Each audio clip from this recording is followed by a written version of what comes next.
Digital heroin, spiritual opium, a social brain damage, a contamination of spiritual civilization. These are all terms that the Chinese government and its agencies have used to describe video games over the decades, and they have distrusted the medium already from their earliest encounters with it in the 1980s. Imported Japanese game consoles were the country's first real touch point was the world of gaming, and the country's leadership instantly treated those with hostility, slapping massive 130% import duties on them to keep them out. Imported foreign rot infecting the minds of Chinese citizens is what these were declared to be, and ever since those early Japanese imports, the country has been on a veritable war path against video games that by now has turned into the world's strictest gaming laws by far, with mandatory facial recognition in games, countrywide bans on new game releases, and a whole lot more so. Why is China so uniquely obsessed with regulating video game, and have their attempts to rein this industry in actually? 2018, the World Health Organization for the first time ever classified video game addiction as an officially recognized disorder and added it to its international classification of diseases. While experts around the world have still not uniformly agreed about this classification, the Chinese government made their decision clear more than a decade earlier. Already in 2008, Reuters modern smartphones were just starting to hit the market. The country's leadership had already declared internet addiction as a clinical disorder, which it overwhelmingly blamed on video games. China got worried way earlier than other countries because its citizens started to get obsessed with their screens way earlier than those from other countries too. In 2002, after 4 miners burned down an internet cafe in Beijing and killed 25 people in the process due to being denied entry, of Chinese public sentiment turned against gaming in a major way. Similar reports of people dying while gaming or hurting others that kept them from their games kept circulating in the news, and by 2007 a government report claimed that 6% of the country's teenage population were spending more than 40 hours a week online, mostly playing games. And gaming actually continued to grow massively up until today across every conceivable metric, from player counts to money spent as well. Today China is by far the largest gaming market in the world by just about every metric. It is home to the largest gaming companies in the world. It has the largest population of gamers at more than 650 million people, or about half its whole population, playing regularly, and spending on games at more than $45 billion a year is also the highest in the world too. China has been the world's largest gaming market for 7 years in a row now. Chinese gamers play longer at 12.4 hours a week versus the 7.7 hours of their American counterparts, and they spend proportionally way more of their wealth on gaming than people in most of the rest of the world too. The Chinese government claims a massive increase in myopia or nearsightedness, in large part on people staring at their screens for too long while gaming. And the government has a long laundry list of negative social impacts that it also blames on the industry. The numbers make it clear that a lot of Chinese people are obsessed with playing games, and in a country that has placed a lot of emphasis in the past on productivity and social order, for example, it is perhaps unsurprising that they spent a lot of effort trying to rein this habit in. So in the past the Chinese government has tried a lot of things, none of which worked particularly well. First was the massive up to 130 import duties that were slapped on imported gaming items that we've already mentioned in the beginning. This failed because black and gray market channels quickly popped up, and China built a whole cottage industry of clones. If you have seen my previous video on the Chinese phone giant BBK, they got their start making the Xiaobawang, which was a Nintendo clone that they cleverly marketed as a learning computer to get past parents and regulators. And there were dozens like them throughout the country. If anything, import duties actually ironically created many of the domestic gaming companies that now dominated the country. Next, from 2000, China outright abandoned not just the import but also the local production and a sale of video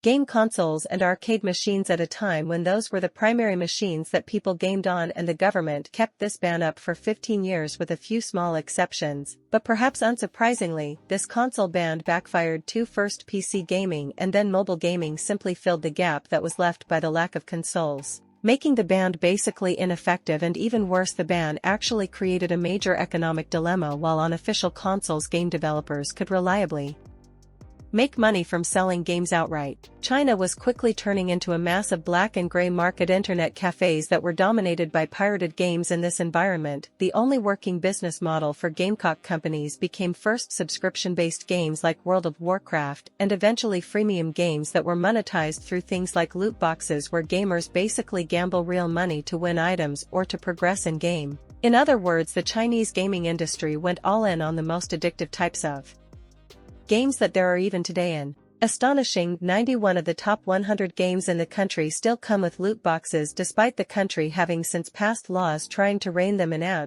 Next, in 2007, with a different approach, a new law was passed that specifically tried to add anti-addiction features into games for minors. This worked by first requiring many online games to ask users for their real personal ID numbers to verify their age, which has since become a common practice for all sorts of online activities in China. And then the game developers were supposed to identify minors and punish them after 3 hours of continuous gaming by having whatever scores that they had collected by then, and then wiping their scores completely after 5 hours. Of course, all of this just started the cat and mouse game where the minors would use the IDs of their parents to sign up, or they would find games where the score system didn't really matter, or they just play multiple games so they never reached the maximum in any of the single games, etc. So the rules basically proved inefficient. Now, beside the multiple attempts from the government, parents naturally also tried to take matters into their own hands. Already by 2009, within 300 internet and video game addiction clinics have sprung up across the country where supposedly addicted kids could be dropped off to be cured. A few of these were run by the government in a sort of systematic manner, but the vast majority of them were run by private for-profit companies, and as one might expect, their methodologies and their results were just all over the place, from relatively harmless, well-meaning boot camps to basically private prisons with cases of force-fed psychiatric medication, electroshock therapy, and even beatings that caused the death of at least one child. And Call lost another teen to starve their own mother to death in fury over the brutal boot camp that they were sent to. There's clearly a lot that can and did go wrong in these institutions. Now, camps to fight addiction like these exist outside of China too, and reliable statistics are hard to come by, but it's pretty clear that a network of privately run prisons for minors with no scientific theory of a cure and no real oversight is definitely not an adequate solution to a supposedly systemic problem, and the Chinese government has raided multiple of these institutions since, all of which is to say that the country has tried a lot of different things, and even though it's impossible to say what the country would have looked like without trying these things, one can pretty confidently claim that none of them have worked as a sort of miracle solution. And I think there are two main reasons for this. On the one hand, fixing any complicated issue with regulation is just extremely hard, as both gamers and companies have often simply outsmarted the attempts of the people who tried to rein them in the past. But on the other, I also think that gaming was becoming an extremely lucrative business, and the government had a hard time going all in on regulating it in the past, from the gaming giant Tencent, which is China's most valuable private company and which owns what feels like half the modern gaming world around the globe by now, to NetEase, which is worth a staggering $66 billion, or as much as Microsoft paid for Activision Blizzard, or even smaller independent successes like Genshin Impact. China has found huge economic and even cultural success in gaming. Not only do Chinese companies completely dominated their domestic markets, by now they own almost a quarter of the gaming business in the world outside of China as well. Gaming has clearly become one of the most lucrative businesses of China, and so they've been reluctant to crack down on it too hard in the past, but all of that started to change in the last few years. First, in 2019, the government limited anyone under 18 to only be allowed to play video games for 19 minutes on weekdays and 3 hours on weekends. Then 2 years later they dropped weekday play completely, and they shortened weekend sessions to a single fixed 60-minute time slot per day. That is an incredibly restrictive timetable, and beside that, new laws also added monthly spending limits for minors that range from roughly $25 to $50 a month. And to make sure about the enforcements of the new rules, the government at this time also built its own real name verification system that it mandated companies implement into their games. This system included not just verifying personal IDs, but on mobile games typically also facial recognition to catch violators, and to prove that this time they were really serious about the implementation, they also beat their gaming companies into submission.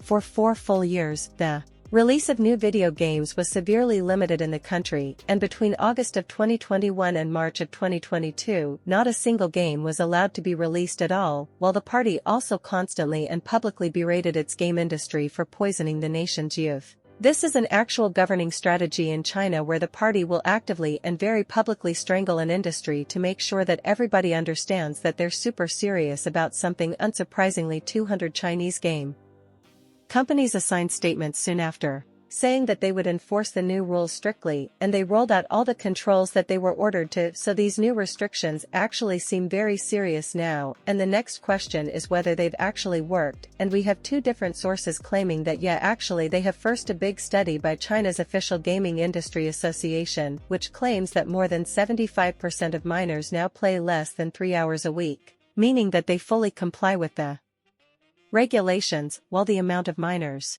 playing 6 hours or more is negligent, so the association declared gaming addiction has basically solved among minors. Parents in this study have also reported that their kids secretly paying for in-game items behind their backs has dropped from 29 to 15, and 86% of the affected parents report being satisfied with the overall effect of these new rules on minors. Meanwhile, the study also claims that enforcement has become a much more thorough, with 50 of the top 50 companies, and now including ID verification, 47 offering a clear parental controls, and 20 including facial recognition for detecting minors. Interestingly, the study also claims that more than 35% of parents also admitted to allowing their kids to circumvent the law by using their IDs. But besides that, the report basically speaks of a complete success, and the other party declaring unanimous victory is of course the Chinese gaming companies themselves. Tencent, for example, reported that total playing time for minors was down 88% year-on-year on their games, meaning that young people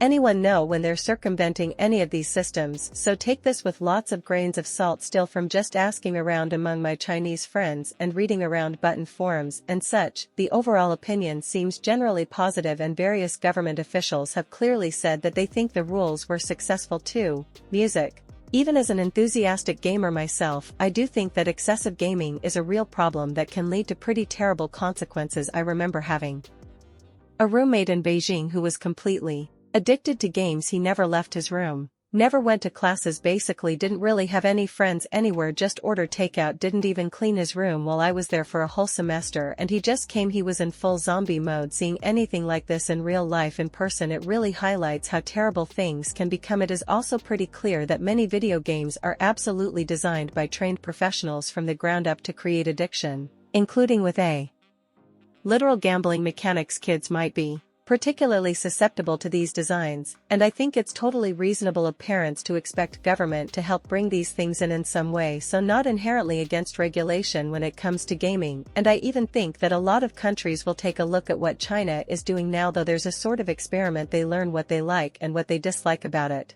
and they'll come up with their own gaming regulations in years, if not maybe a decade from now. But I do have some pretty clear problems with the specific implementation that China has chosen. First, China's rules are just incredibly prescriptive and leave very little room for parents or kids to make their own decisions. The government is selecting a single hour of a specific date to allow for gaming just feels extremely restrictive, and I don't think it is what I would choose for my 17-year-old if I was a parent. Second, of course, there is the issue of privacy, tying all gaming activity to a real identity and often facial recognition that is directly reported to the government, opens doors to all kinds of abuse. But third, perhaps my biggest preservation about these new regulations is that they're completely focused on fixing the sort of visible surface level problem, instead of trying to fix the thing that causes that problem in the first place. Now, I'm not a psychologist, so treat the next few sentences with that context. But here's what I mean. From what I've read, a significant percentage of experts have actually questioned whether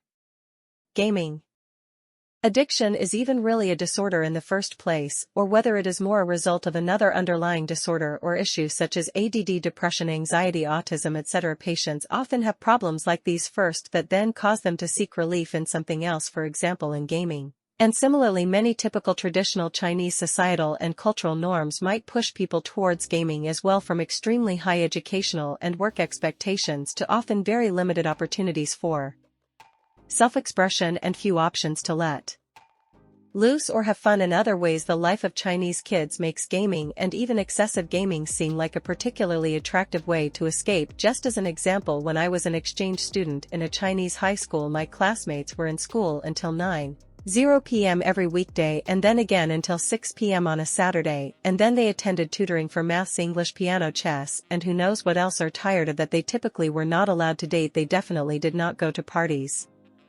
Most of them didn't have any hobbies to speak of, or at least no time for them if they had any. Many of them didn't even have cell phones. I mean, as a 16-year-old living under all this pasture, I think I'd be very attracted to video games, and so I feel that while regulating video games is probably justified overall, I also think that that would have to go hand in hand with also trying to fix the problems that led to the addiction in the first place. A more open approach to tackling mental health problems which are traditionally swept.